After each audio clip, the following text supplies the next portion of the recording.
De lo que hoy les voy a hablar es de lo que viene en materia de política económica para Argentina. Y de hecho, por suerte, en esta era moderna donde está el archivo instantáneo, aparecen los archivos. Y hará algo así como de 2 meses, una de las cosas que dije en uno de los discursos es: si los degenerados fiscales que están en el Congreso de la Nación Argentina quieren romperme el programa económico, lo voy a vetar. Y efectivamente, ayer los degenerados fiscales votaron en gran mayoría un disparate que implica 62% del PBI de toma de deuda, que tomaron una medida que le cuesta a los argentinos 370.000 millones de dólares, arruinándole la vida a nuestros hijos, a nuestros nietos y a nuestras generaciones futuras. Por lo tanto, frente a semejante acto de irresponsabilidad, populismo y demagogia, no me queda otra que cambiar el discurso y venir a contarles. Pero afortunadamente el archivo está de mi lado. En ese sentido, voy a arrancar con los temas de política fiscal. Voy a dar mis 4 argumentos por los cuales he decidido vetar totalmente el disparate que salió en el día de ayer. Después voy a hablar de la regla del déficit cero, voy a hablar de la emisión cero y voy a hablar sobre crecimiento económico. Lo primero que hay que tener en cuenta es la cuestión cuantitativa. Es decir, y sobre la mentira que se apalancaron los mentirosos de los legisladores, ya sea en la Cámara de Diputados o en la Cámara de Senadores. Después que durante el vergonzoso gobierno kirchnerista las jubilaciones en términos reales cayeron 40% en su peor momento y terminaron 30% abajo, desde que nosotros llegamos al poder, las jubilaciones en términos reales, a pesar de toda la recomposición macroeconómica que estamos haciendo, están 5% arriba. Es decir, las jubilaciones le ganaron a la inflación. Pero no solo eso. La contrapartida de cuando hablan de la apreciación cambiaria, eso significa que también en dólares crecieron un montón. Y como sistemáticamente estamos eliminando regulaciones y estamos avanzando hacia una economía más libre, eso implica que, en términos de dólares, no solo que estamos mejor, sino que esos dólares son efectivamente mayor poder de compra. Por lo tanto, están muchísimo mejor los jubilados del desastre que nos habían dejado, y ni les digo si hubiera estallado la bomba. Por lo tanto, la primera cuestión es una cuestión cuantitativa en cuanto a lo que tiene que ver cómo están verdaderamente los jubilados hoy. Otra cosa que también me resulta interesante, que es la contradicción de la política. Por eso digo lo del archivo. Ustedes pueden ir y ver mi charla en el IAEF, cuando los irresponsables de la Cámara de Diputados habían enviado esto, y yo decía, si esto sale, lo voy a vetar. Los irresponsables de la Cámara de Senadores, de manera populista, demagógica, mentirosa y empobrecedora, sobre todas las cosas empobrecedoras y exterminadores de jóvenes, o sea, porque medidas como la de ayer exterminan a los jóvenes, dije que lo iba a vetar y efectivamente lo veté. Es decir, hago lo que digo siempre. Mi palabra no se negocia y no les voy a dejar pasar ni 1 milímetro a los degenerados fiscales que quieren arruinar este país por tener beneficios para la casta política.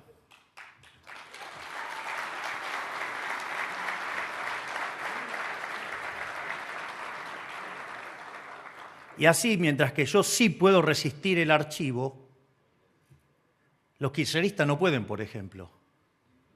Vean las declaraciones de Néstor Kirchner en el año 2010, de la señora Cristina Fernández de Kirchner o del propio Miguel Pichetto. Todos votaron en contra del 82% móvil. De hecho, la señora Cristina Fernández de Kirchner vetó el 82% móvil. Por lo tanto, no resiste el archivo. Es más, el hecho de que estén mal los jubilados, siendo un sistema de reparto, es decir, hay un pozo del cual, digamos, se saca el dinero y se reparte, está la irresponsabilidad de haber jubilado personas sin aportes. Es decir, metieron 3,5 millones de personas sin haber aportado. Es decir, frente al mismo pozo, más manos sacando. Es decir, si ustedes quieren saber quiénes han arruinado a los jubilados, miren a los kirchneristas, porque cuando estaba el sistema estabilizado, el sistema privado de fondos y pensiones, con tal de manotearse los fondos, ¿sí?, lo expropiaron. La jubilación tenía que estar en manos del Estado. ¿Y qué hicieron? Vaciaron el sistema, lo arruinaron. Ahora, y además hay 1 millón de pensiones truchas, con lo cual quieren ver dónde está el desastre, está ahí. Ahora, ese desastre es tan claro el desastre que causó el kirchnerismo con eso, que durante el gobierno del presidente Macri eso se intentó corregir. Es decir, hubo 14 toneladas de piedras para poner en orden el sistema previsional. Entonces la pregunta es,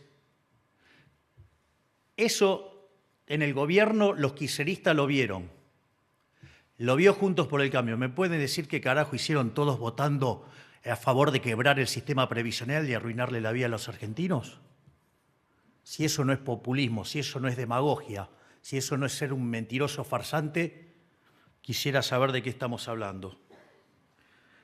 No solo eso, sino que además hay una cuestión del problema que tiene la ley, que es una cuestión de asimetría. Es decir, cuando la situación es adversa y se da la baja, hace que no baje, pero que cuando sube, sube más que proporcionalmente. Eso hace que en dinámica, además, el gasto previsional sea creciente e incontrolable. Es decir, es directamente la quiebra del Estado. Por lo tanto, hay varias cuestiones de problema de diseño. Hipocresía en los datos, demagogia, populismo, mentiras, irresponsabilidad, ignorancia. Pero no solo eso, además es interesante porque es una ley que viola una ley. Justamente lo que hace es violar la ley de administración financiera. Es decir, cuando ustedes deciden crear una partida, deberían también crear un mecanismo para fondear esa partida. Ahora, entonces, con lo cual hay una violación de la ley de administración financiera del Estado. ¿Por qué? Porque alegremente pusieron una partida, un gasto, y no tiene la contrapartida en recursos.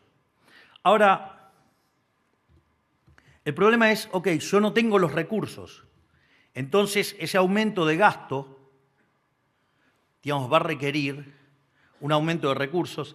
Esto, hay una frase de Keynes que es brillante que dice, todos los gastos se financian, todos los gastos se financian. El tema es cómo los financian.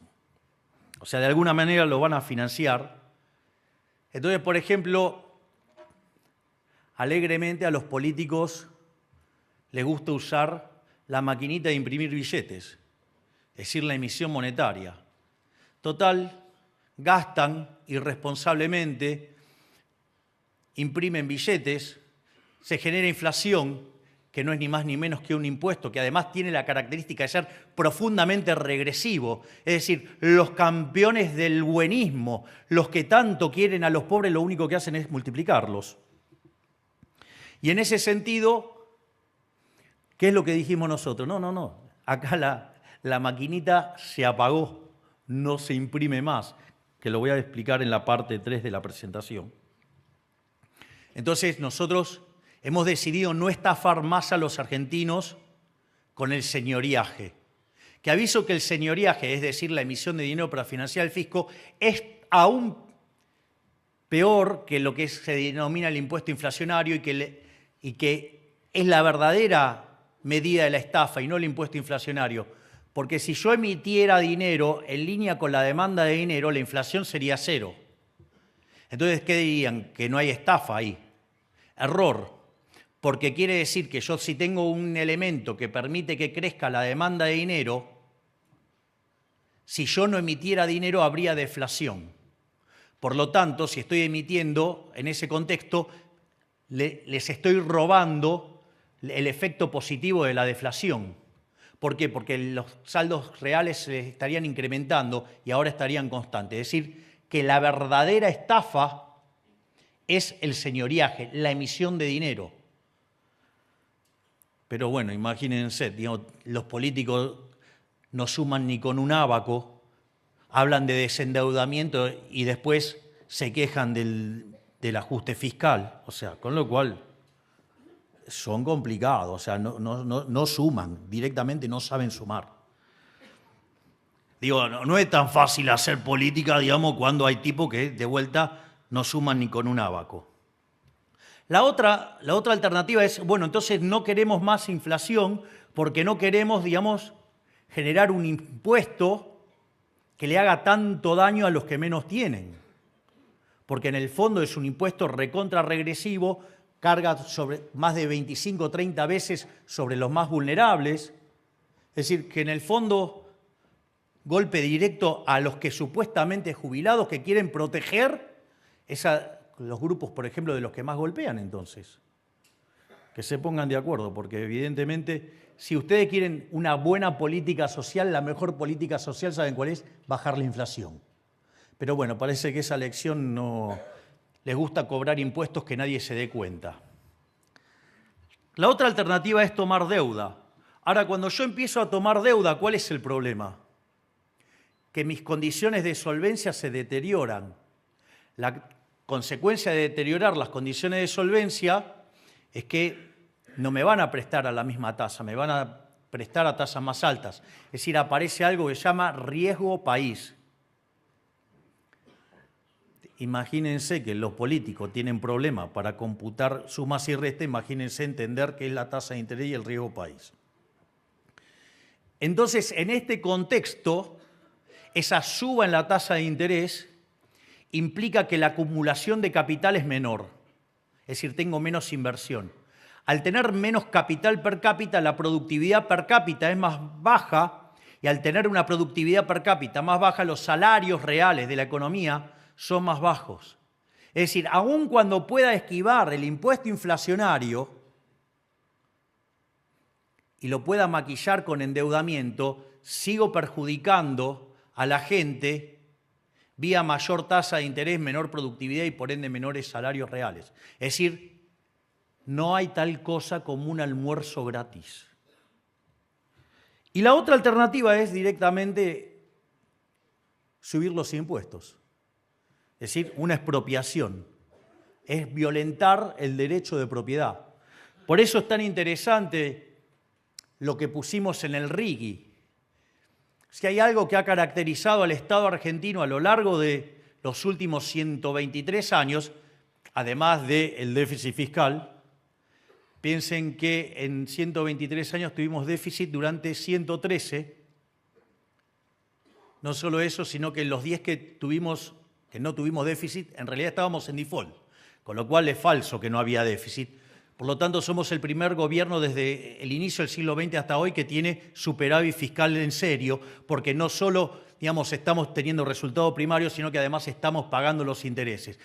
Miren lo que son las cosas, y arrancamos con un déficit de 5 puntos del PBI. se supone que no tenemos gestión y esto ya lo arreglamos en el primer mes. Es decir, hemos tenido la mejor performance fiscal de la historia argentina. Gracias.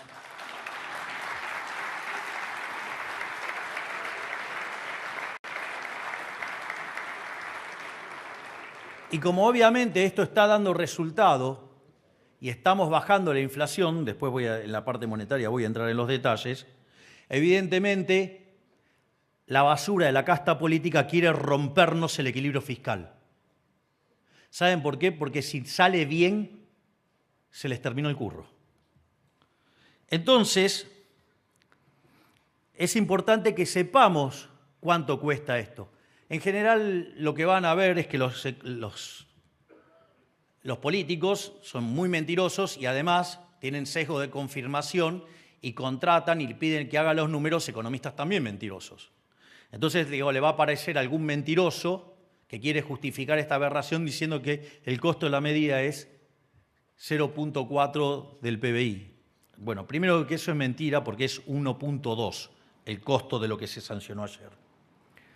Y si ustedes toman la tasa de interés promedio que paga Argentina, que es del 5%, eso estaría implicando, la medida así lisa y llana, un aumento de la relación deuda-producto en 24 puntos porcentuales. Es decir, el equivalente de lo que es deuda externa argentina. O sea, Argentina tiene varios conceptos de deuda. Lo parte que, por ejemplo, Guzmán necesitó reestructurar porque era imposible pagar, eran 24 puntos del PBI. Es decir, la medida de ayer implica 24 puntos del PBI si la tomara lineal. Ahora, la realidad es que una de las cosas que yo les mencioné es que hay una cuestión de asimetría. Y cada vez que ustedes tengan crecimiento económico, esa asimetría lo que va a hacer es que se lo capture. Por lo tanto, en ese contexto, miren, si Argentina para converger a ser un país desarrollado y y potencia, en 40 años, póngale, tiene que crecer al 4,5% per cápita. Quiere decir que si estuviéramos creciendo 2, sería un número bastante pobre, estaríamos estancados en estos niveles relativos, o sea, no tendríamos que hacer nada. La propia dinámica del mundo nos llevaría ahí si no hiciéramos disparates, lo cual, digamos, es un supuesto fuerte. Pero más allá de eso, por lo tanto, digamos, 2% de per cápita con una población creciendo al 1 da 3. Esto quiere decir que si computo entonces verdaderamente el costo fiscal de la medida, es 62% del PBI. Es decir, el chiste de ayer, esa bestialidad propia de brutos, nos costó 370.000 millones de dólares. Se lo repito, 62% del PBI, 370.000 millones de dólares. ¿Acaso ustedes pretendían que no vetara semejante disparate? Naturalmente, la consecuencia de esto es que si yo hago esto lo voy a tener que financiar. Y si lo voy a financiar, o voy a tener impuesto inflacionario, o voy a tener el riesgo país por las nubes, o aumentar la presión fiscal explícita, a punto tal que termino destruyendo la tasa de crecimiento. Y el problema es que al destruir la tasa de crecimiento, no solo tengo un problema de productividad, estoy condenando a nuestros hijos, a nuestros nietos y a las futuras generaciones a vivir en una situación miserable. Porque si hoy 2/3 de los chicos están debajo de la línea de la pobreza, disparates como los de ayer los va a hundir a todos en la pobreza. Es decir, entonces, estas políticas que Argentina viene llevando a cabo hace 120 y pico de años, lo único que hace es empobrecernos. Está claro, no es simpático hacer lo que hice, pero también yo les dije que prefería decirles una verdad incómoda antes que una mentira confortable. Para mentiras confortables, vayan y busquen a los senadores que votaron ayer. Esos mentirosos sí les puede decir todo lo que quieran escuchar. También los van a empobrecer y le van a arruinar la vida a sus hijos, a sus nietos y a todas las generaciones. Yo vine acá a poner el pellejo para salvar a la Argentina, no para hundirla.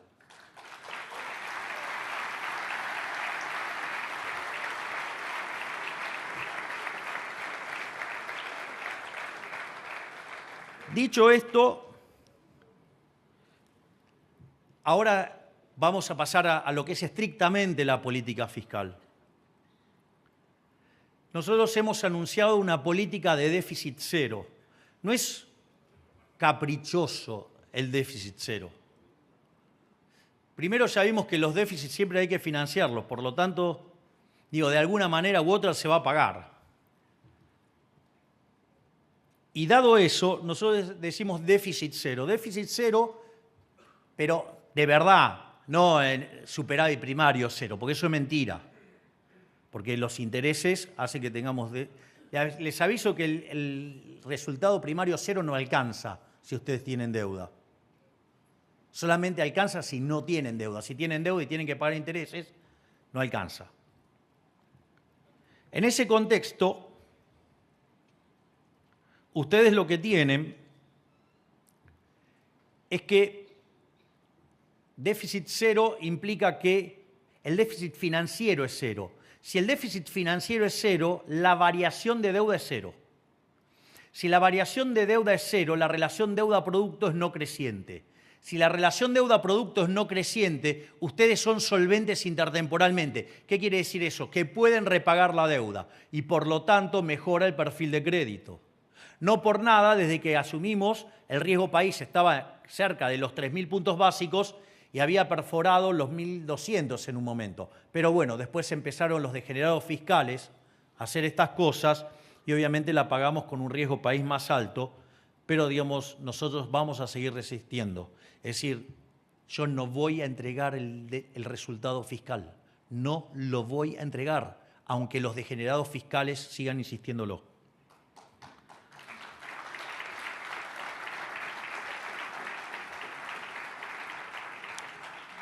Y esto es importante porque si yo bajo el riesgo país, bajo la tasa de interés, genero una situación de mayor inversión, mayor productividad y mayores salarios. Es decir, debería ser algo importante para la clase política que Argentina se convirtiera en investment grade. Pero bueno, acá les gusta más gastar. Dicho esto, voy a explicar cómo es la instrumentación de déficit cero. Porque ¿cómo se hacían los presupuestos en Argentina? Básicamente, ustedes lo que tienen es que ponen un conjunto de gastos, lo cual se convierte en una obligación. Tienen una estimación de ingresos, con lo cual los ingresos son inciertos, y de ahí les sale el déficit primario, computan los intereses y llegan al déficit financiero y a partir de ahí tienen que montar el financiamiento. Esa era la vieja metodología. Entonces, ¿qué es lo que pasa? Si ustedes llegan a errarle en la estimación de inflación o en la estimación del PBI, se quedan con ingresos subdeclarados y les aparece un déficit fiscal enorme y vayan después a financiarlo. Una de las cosas que hacía el kirchnerismo, y que lo hacía brutalmente, que mentía la inflación, ¿por qué lo hacía? Porque entonces subestimaba los ingresos y todo lo que venía por arriba era el famoso látigo y billetera. Entonces, hacía que todas las provincias tuvieran que ir a besar el anillo, ¿sí?, a la Casa Rosada. Yo no quiero eso. Yo quiero federalismo en serio. Yo quiero que toda Argentina sea libre y que no dependa de un déspota que pone números caprichosos para arrodillar a las provincias.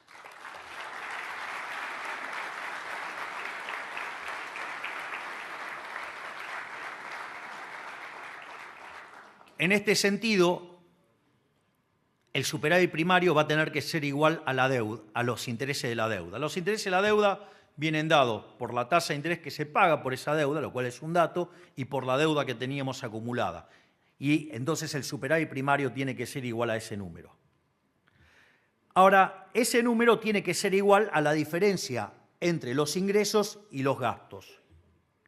Entonces, a partir de ahí se hace una estimación de ingresos que se aclara que esta estimación de ingresos es importante para poder hacer después la imputación del gasto público no automático. Entonces, ustedes presentan un escenario macroeconómico. Lo que pasa es que si ustedes se fijan y miran los pronósticos de los econochantas a fines del año pasado o inicio de este, digamos, tenían hipótesis de inflación del orden del 350, 400% para el año que viene. Fueron corrigiendo y hoy el consenso de mercado es 40. Parece que algo de gestión y algo bien en materia monetaria estamos haciendo. Entonces no me puedo quedar con una hipótesis de ingresos, digamos, frente a semejante proceso de desinflación.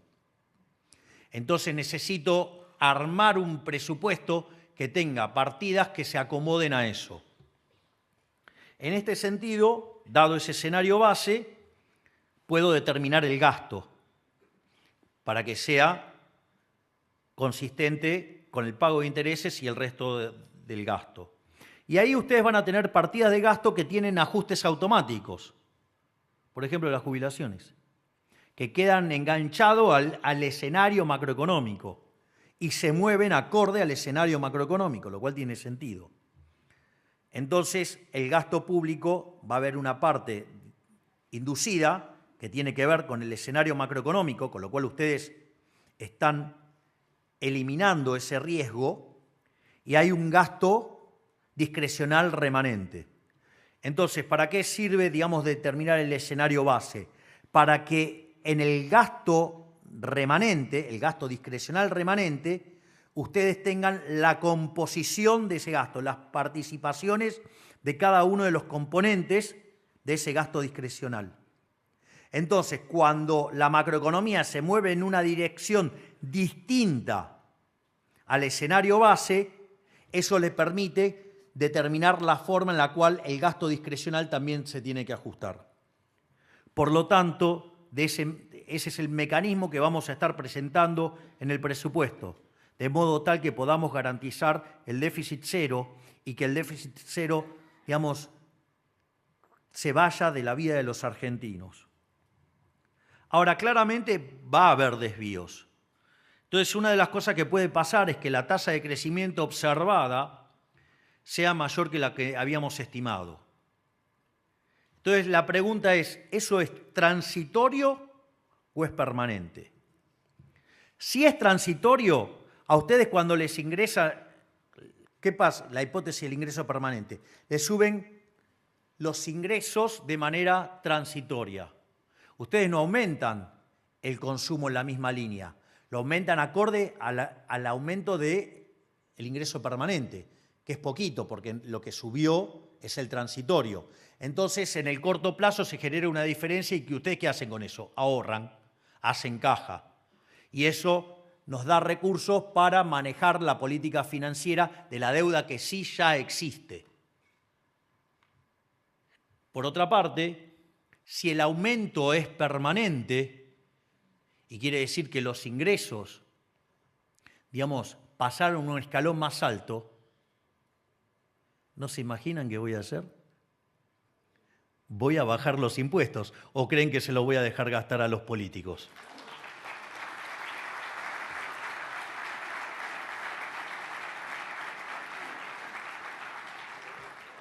Por otra parte, si la tasa de crecimiento es menor, este mecanismo lo que permite es recalcular todo el gasto a la baja. Obviamente que va a sufrir mucho más el discrecional que el inducido, lo cual es bastante evidente. Y lo más interesante de todo esto es que la construcción del presupuesto es neutral frente a la inflación. Por lo tanto, podemos seguir avanzando agresivamente en bajar la inflación porque no nos va a generar un descalce presupuestario. Así es que les acabo de presentar lo que va a ser nuestra política fiscal de acá en adelante.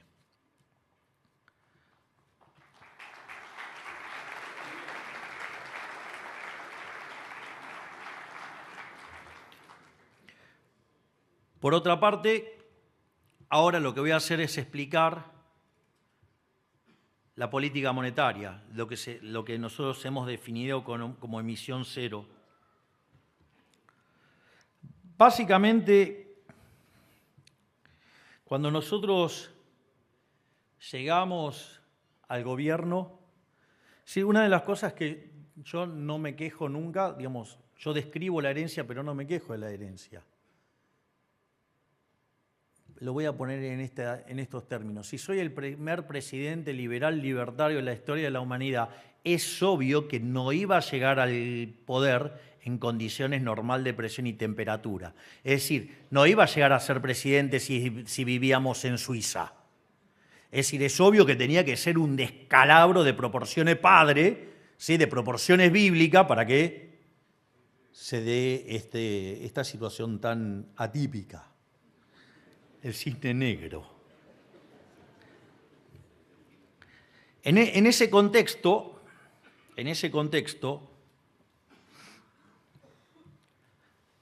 nosotros llegamos y la inflación diaria estaba cerca del 1,2%, que en términos anualizados implicaba 7.500% de inflación.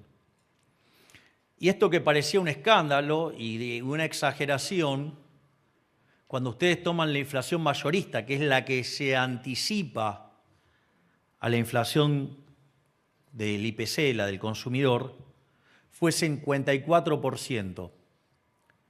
54% anualizado da 17.000. Imagínense que, digamos, o sea, nuestros políticos no pueden computar sumas y restas, imagínense una función geométrica, o sea, una exponencial. Exponencial ni siquiera lo intento. Digo, porque yo creo que ven E elevado a algo y digo, van a colapsar. Entonces, digo, prefiero usar la versión discreta que, digamos, o sea, imagino que con la calculadora al lado pueden multiplicar, por lo menos. Dicho esto, nosotros sabíamos que estábamos al borde de una hiperinflación. Y si hay algo que me ha caracterizado a lo largo de los años es haber machacado hasta el cansancio la frase de Friedman que la inflación es siempre y en todo lugar un fenómeno monetario, que se genera por un exceso de oferta de dinero, ya sea o porque subió la oferta o porque cayó la demanda o pasaron las dos cosas a la vez. Eso lleva a una pérdida del poder adquisitivo del dinero y todos los precios expresados en unidades monetarias suben. Entonces, si estábamos frente a un escenario de hiperinflación, lo que había que hacer era cortar los grifos de emisión. De hecho, el primer problema que enfrentábamos era el tamaño del déficit fiscal. Enfrentábamos un déficit fiscal de 15 puntos del PBI, 5 en el Tesoro y 10 de cuasi fiscal en el Banco Central, con el agravante de que eso se convertía en emisión monetaria endógena. Es decir, había mecanismos por los cuales la oferta monetaria ya se expandía sola, aún cuando, digamos, nuestro gran presidente del Banco Central, Santiago Bausili, la tenía en la mira. Entonces, pero ¿qué pasa? No se podía resolver ese problema hasta que no pudiéramos construir una curva de pesos. Por eso, sistemáticamente, pondero el trabajo de Pablo Quirno, digamos, que fue el que recreó la curva de pesos. Y la otra cosa era atacar el déficit fiscal. Y eso se hizo. Yo recuerdo que cuando nosotros hacíamos campaña íbamos con una motosierra y básicamente decían que lo que yo proponía era una locura. Es más, la gran mayoría de los economistas decía que con suerte se podía ajustar un punto del PBI. Y nosotros llegamos, el programa con el fondo estaba caído. El fondo lo único que nos pedía era ver si podíamos aproximarnos a la meta que había dejado el gobierno anterior, que eran bien laxas. Y nosotros propusimos que íbamos a ir a déficit cero en el primer año. Y con lo cual pusimos una meta más exigente que la que había puesto el fondo. Afortunadamente, uno de los grandes aciertos que tuvimos fue haber elegido como ministro de Economía a Toto Caputo. Y alcanzamos el déficit cero en el primer mes de gestión. Es decir, algo que en 123 años no se pudo hacer, ese gigante que es Luis Toto Caputo lo logró en un mes. Vaya si no tiene mérito para ser el mejor ministro de Economía de la historia.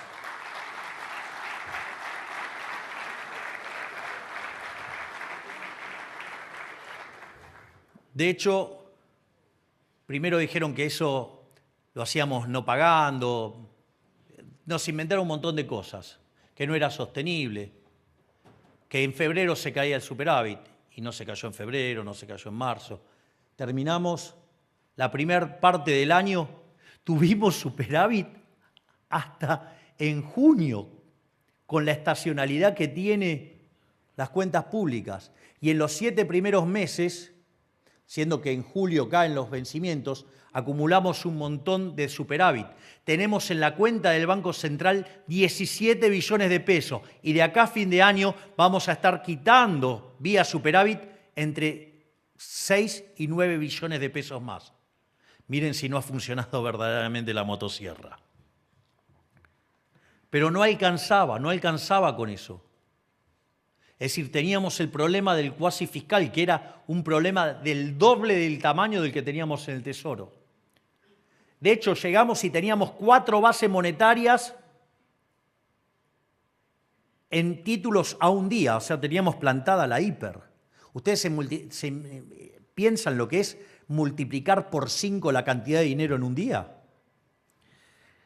Dicho esto,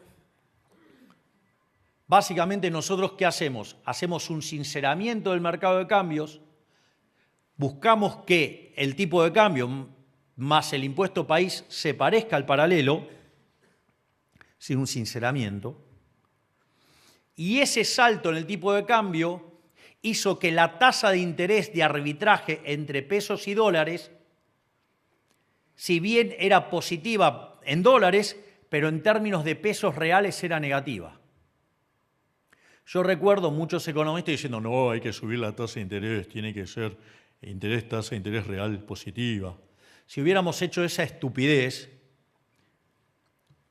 y vayan y miren los informes de diciembre, de enero, y los van a encontrar toditos ahí, Hoy tendríamos cerca de entre 8 y 10 bases monetarias en pasivos remunerados. La inflación no hubiera bajado, estaríamos discutiendo la hiperinflación, estaríamos discutiendo las expropiaciones, estaríamos discutiendo cualquier cosa menos de la baja de la inflación. Con lo cual, además, aquellos que quieren hacer política monetaria controlando la tasa de interés, les dedico la frase célebre de Maradona.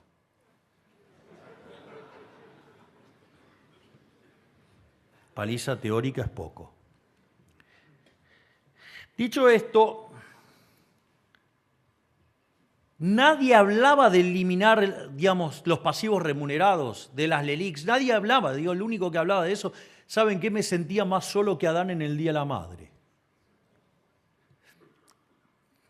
Eso sí, se ocupaban todo con, ¿cómo era? Fideo, tuco, no tengo fideo, no tengo tuco.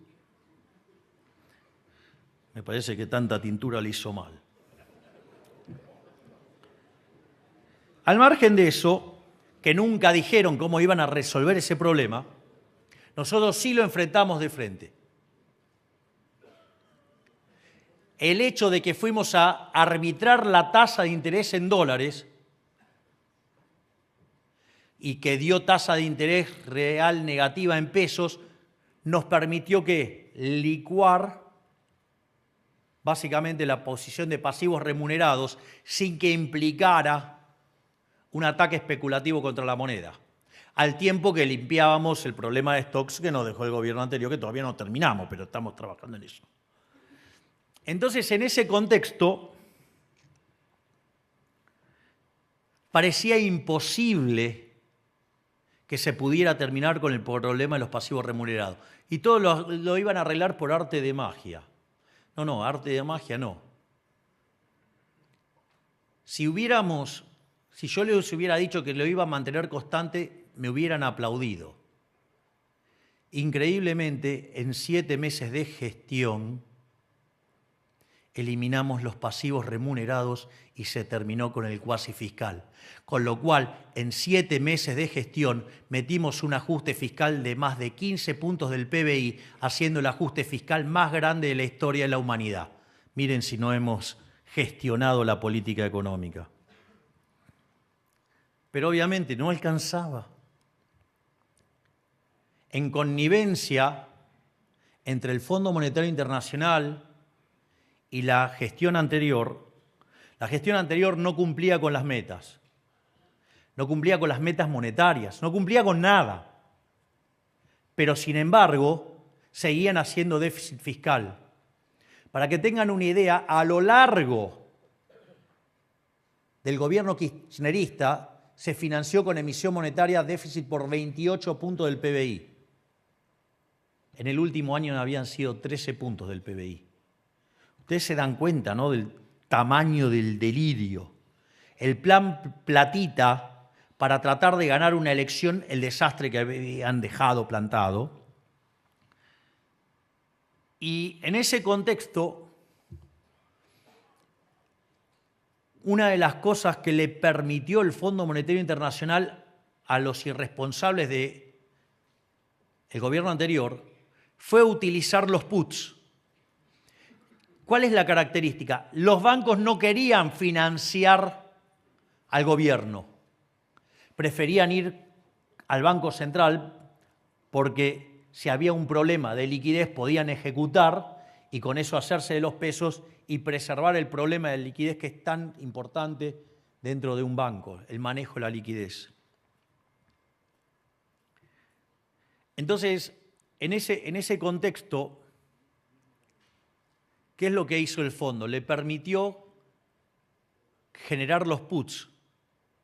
Cuando ustedes lo registran en contabilidad regulatoria, no les aparece el tamaño del verdadero contingente, sino que le aparece solamente el instrumento. La contabilidad regulatoria les permite solamente anotar el put, no el tamaño del problema que tienen.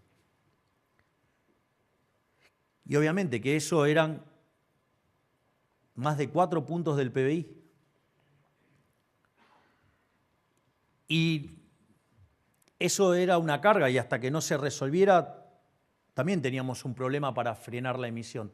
De hecho, nosotros en la Bolsa de Comercio de Buenos Aires, en el aniversario de la Bolsa de Comercio de Buenos Aires, habíamos anunciado el programa de exceso de oferta cero.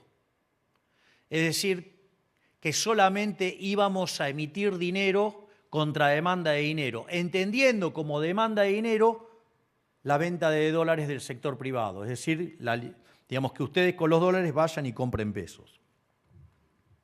En ese contexto, nosotros teníamos eso fue un día viernes, el día lunes nosotros teníamos una reunión, el presidente del Banco Central y el ministro de Economía tenían una reunión con los bancos a las 10 de la mañana y mientras que estaban los bancos sentados en esa mesa, el Banco Macro, digamos, banco que se hizo grande a la luz de hacer negocios con el kirchnerismo, ¿sí?, ser el banquero del kirchnerismo, ejecutó los puts. No sé, que ejecutó puts por el equivalente de 2.000 millones de dólares. Quiero saber cuántas veces ustedes han visto en la historia argentina una corrida por 2.000 millones de dólares y que la economía no estalle. Eso lo logró Caputo, Bausili y Kirchner. Por eso es que siempre los menciono y los destaco tanto. ¿Por qué? lograron torcerle el mercado en una corrida de 2.000 palos verdes. ¿Y saben por qué lo hicimos?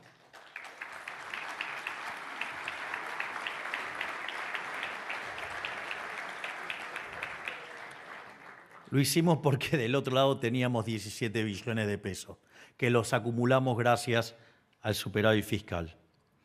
Pero no solo eso, no se quedaron tranquilos los muchachos ahí y nos fueron a buscar a la otra semana en una corrida para tratar de hacer saltar el dólar.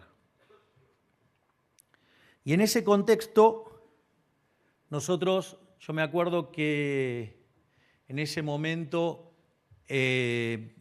estaba por exponer en San Valley, estaba en el día anterior, y con el ministro Caputo y con el presidente del Banco Central decidimos avanzar en una etapa todavía mucho más profunda del control monetario, que es emisión cero, directamente emisión cero.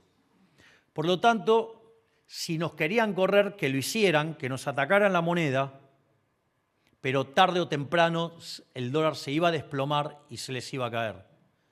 Y efectivamente lo mal que la están pasando, porque veían un dólar en 2.000 y el dólar está en torno a los 1.250. Hola, mandriles. Dicho esto, una de las cosas bajo la cual, ¿cómo sería el equilibrio de cero intervención? Porque salieron a decir que nosotros estábamos interviniendo en el mercado de cambios. Es decir, los economistas, con tal de justificar sus errores, son capaces de decir cualquier cosa. Entonces, ¿cómo sería un mercado libre de intervención? Yo dejaría constante la cantidad de dinero, el tipo de cambio fluctuaría y la variación de reservas sería cero. Entonces, nosotros, ¿qué es lo que pasa? Como todavía tenemos el problema de stocks. Les paso un tema. ¿Alguien tiene idea de cuántas regulaciones metió el gobierno anterior en el mercado de cambios? Digo, porque hablan de la salida del cepo y nosotros estamos diciendo todo el tiempo, estamos más cerca, estamos más cerca, estamos más cerca, y dice, no hicieron nada. ¿Saben cuántas regulaciones se metieron en los últimos 2 años el kirchnerismo? A ver, escucho propuestas de números. 500 sería una aberración, ¿no? ¿Sí o no? ¿Quién fue? 500. Sería una aberración. A ver, más arriba. 2100. Más arriba, vamos. Sigan. 5000. 5000 sería un disparate, ¿no? 12.000 sería un disparate también, ¿no? Hay gente bien poniéndole onda. ¿Sabe? Estamos claros que si se fuera 20.000 sería un disparate total, ¿no? Bien, exacto. Me gusta que hablemos en latín. Un tremendo quilombo. Bueno, agárrense bien ahí fuerte de las sillas. 80.000. Sí, claro. Entonces, el Banco Central está sacando regulaciones al ritmo de 100 por día en promedio. Es decir, todo el tiempo estamos avanzando en la eliminación del cepo. De hecho, el mejor indicador de ello es que cuando nosotros asumimos se pagaban de las importaciones solamente el 15% y hoy se paga el 90%. Entonces vean que sí estamos avanzando. De hecho, se los voy anticipando, en estos días vamos a estar publicando una bitácora de las cosas que vamos haciendo. Digo, así cuando hacen el cómputo de cuánto gestionamos o no, digamos, hacen mejor las cuentas. Entonces, ahora, como nosotros tenemos cepo, ¿cuál es el problema? Que los dólares que comprábamos en el MULC no es demanda de dinero. Es decir, demanda de dinero es cuando yo tomo los dólares y compro pesos para hacer transacciones. Pero como yo tengo control de capitales y los exportadores están obligados a liquidar, Eso no es compra de pesos, eso es venta de dólares. Por lo tanto, estábamos emitiendo dinero y no era demanda de dinero. Y eso hacía que la tasa de inflación bajara más lenta de lo que nos hubiera gustado que baje. Entonces, ¿qué es lo que dijimos? Vamos a devolver esos dólares. ¿Para qué? Para sacar los pesos. Obviamente, como había brecha, por cada 3 dólares que comprábamos en el MULC, los pesos que habíamos emitido lo podíamos sacar con 2 dólares y nos quedaba $1 adentro del Banco Central. Por lo tanto, si se fijan, ¿qué es lo que va a pasar? La cantidad de dinero, ¿cuánto varía? 0. Tengo un poquito de aumento de reservas y el tipo de cambio va a estar más libre. Es decir, que en el equilibrio que teníamos previo, teníamos por cada 3 dólares, 3 dólares de intervención. Y hoy por cada 3 dólares de intervención, limpiamos 2, por lo tanto queda 1. Es decir, que el equilibrio nuevo tiene menos intervención, tiene menos variación de la cantidad de dinero y por ende la tasa a la que va cayendo la tasa de inflación es mucho más rápido. Entonces, la pregunta es, esto sí también es técnico, es la primera vez que lo voy a expresar en público, es, obviamente que este es un auditorio que está en condiciones de asimilar lo que voy a contar, porque ustedes tienen una inflación que es la inflación observada, pero hay una inflación que está inducida por la macroeconomía. Por lo tanto, la verdadera inflación es la remanente. Si yo tengo, supongan el caso que tengo tipo de cambio fijo, supongan que yo hubiera fijado el tipo de cambio respecto al dólar. Por lo tanto, estaría importando ¿qué cosa? La inflación de Estados Unidos. Es decir, tendría inflación, que sería la inflación de Estados Unidos, si el dinero estaría determinado de modo endógeno porque fijé el tipo de cambio. Dicho esto, quiere decir que yo tengo dos, y si además devalúo, tendría que sumarle ¿qué? La devaluación. Tengo un crawling peg del 2% mensual, más la inflación que tengo internacional, o sea, yo tengo una inflación inducida del 2,4% mensual.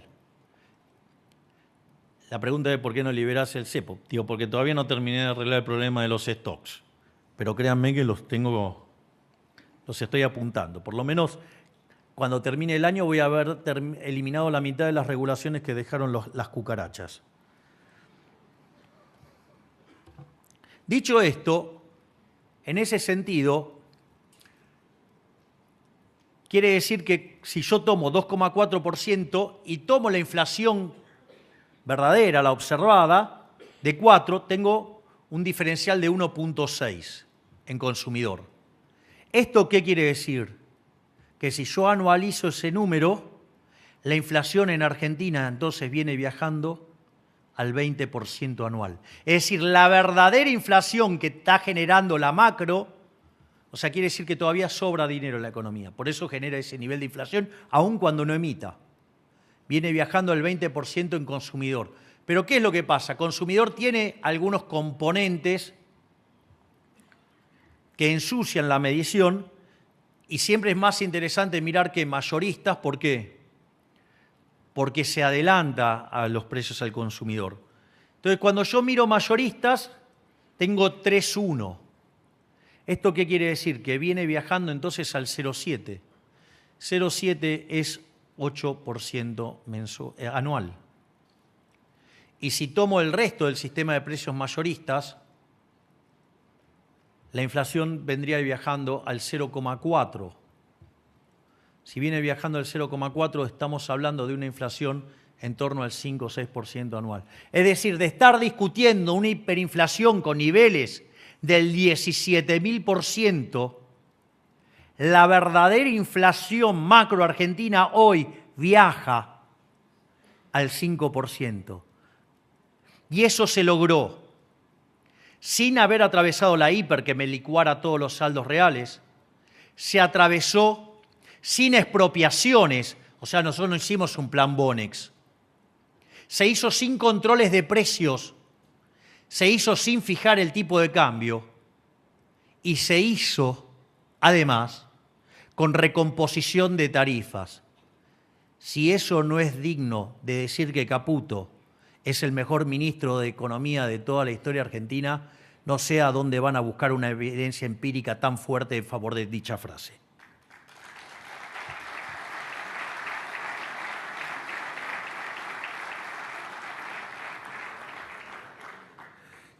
Por lo tanto, les diría que en este nuevo empleo que tengo, digamos, que me han contratado por 4 años, digamos, salvo que a algún golpista se le ocurra algo distinto, o digamos, o que la casta del Poder Legislativo nos niegue fondos, digamos, para hacer tareas de inteligencia, porque vieron que hay un dicho que dice que el ladrón cree que todos son de su misma condición, y un país que recibió 2 atentados y siendo amenazado por uno de los países que cometió esos atentados, digamos, o sea,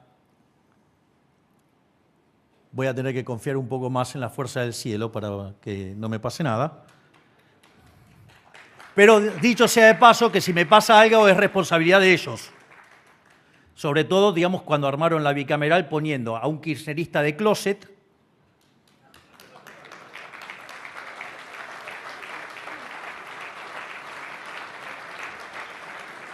y otros dos kirchneristas, digamos que son corresponsables del pacto con Irán, o sea, quien le puso la bomba en Argentina.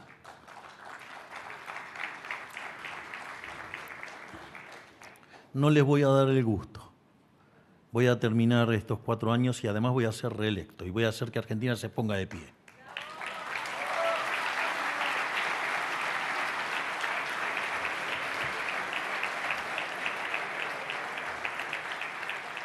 Pero como yo esto lo miro como un trabajo, no estoy pensando en eternizarme.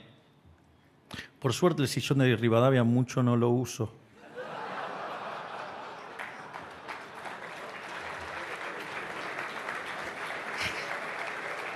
No se me pegan costumbres raras. Pero debo confesar que soy paleolibertario y además muy afortunado. Pero al margen de eso, para los que no saben, paleolibertarios son los libertarios conservadores, o sea que somos monógamos y esas cosas. Aclaro, porque pongo los subtítulos, porque, digamos, o sea, está bueno para, digamos, el barrio entiende, pero no todos están obligados. Dicho esto, mi job description decía que tenía que bajar la inflación, lo estamos logrando. Mi job description decía que tenemos que pulverizar la inseguridad y creo que la provincia de Santa Fe es testigo de la enorme tarea de la ministra Bullrich exterminando la inseguridad.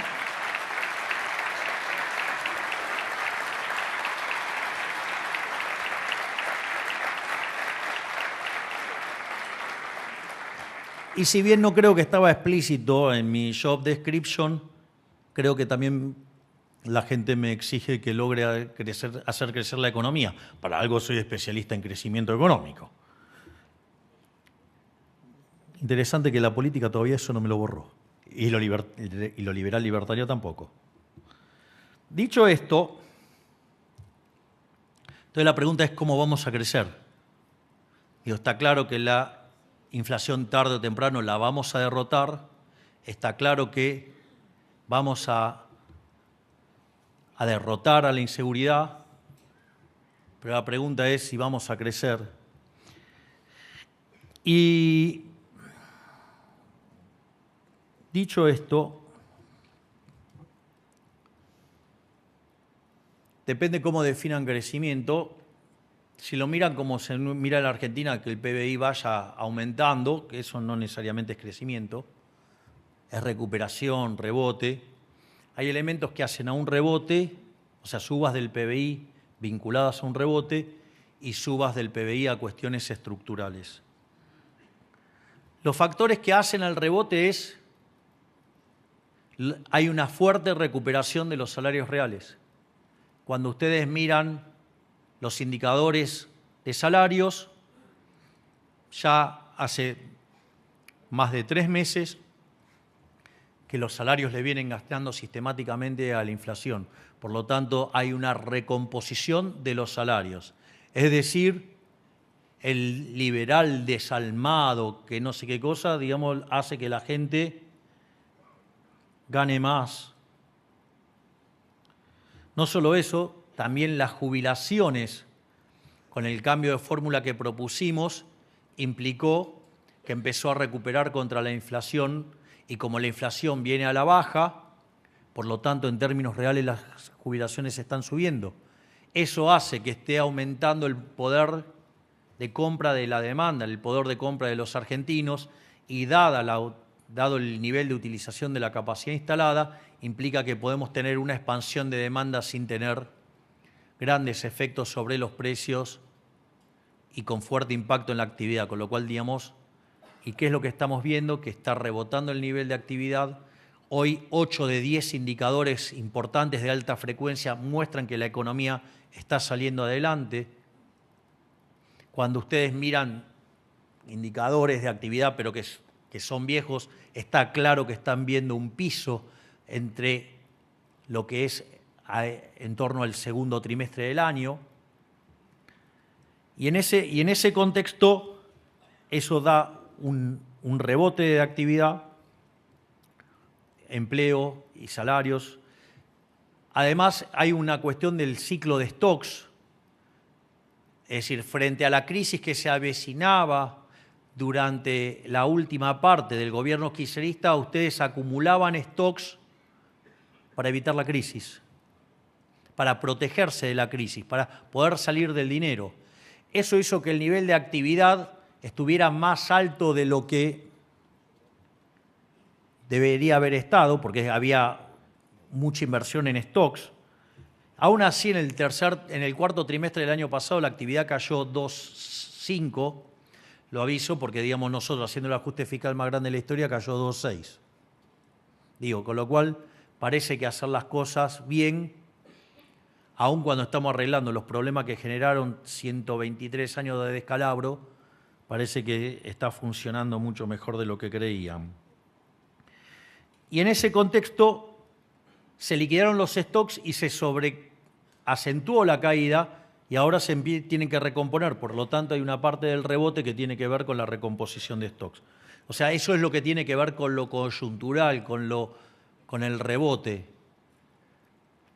Ahora, ¿y entonces de dónde va a salir el crecimiento? Mire, el crecimiento sale por inversión. Para invertir ustedes tienen que ahorrar.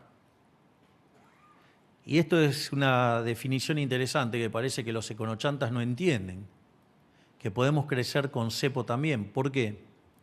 Porque en realidad el ajuste fiscal que hicimos le devolvió 15 puntos del PBI al sector privado en forma de ahorro.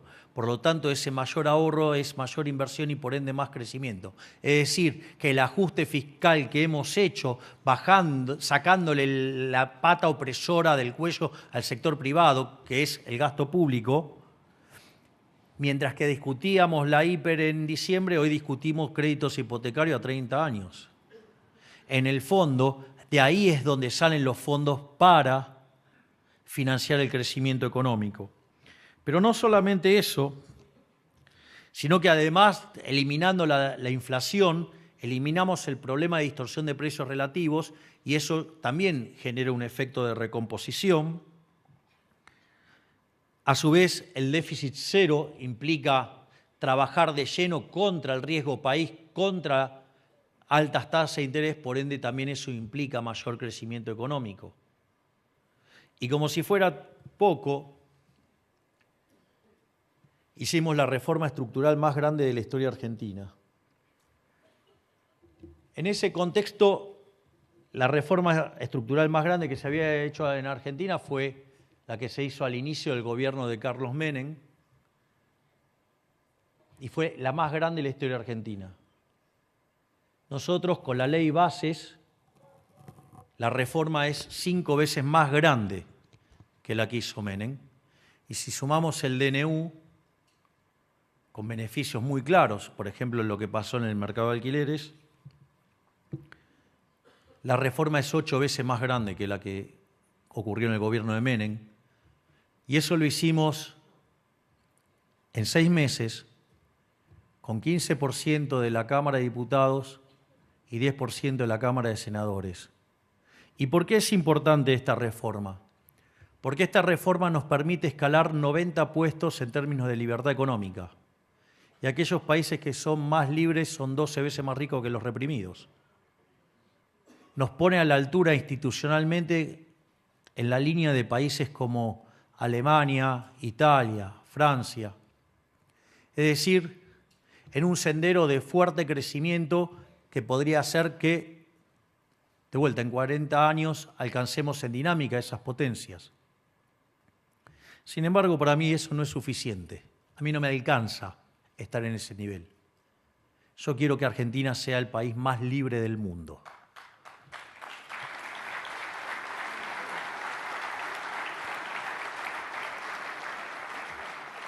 Y en este sentido, si ya bien hemos enviado 800 reformas estructurales y todos los días continuamos sacando regulaciones, tenemos pendiente 3.200 reformas estructurales más y vamos a hacer que Argentina sea efectivamente el país más libre del mundo para que sea el país más próspero del mundo. Muchísimas gracias. ¡Viva la libertad, carajo! La palabra del señor presidente de la Nación, Javier Milei.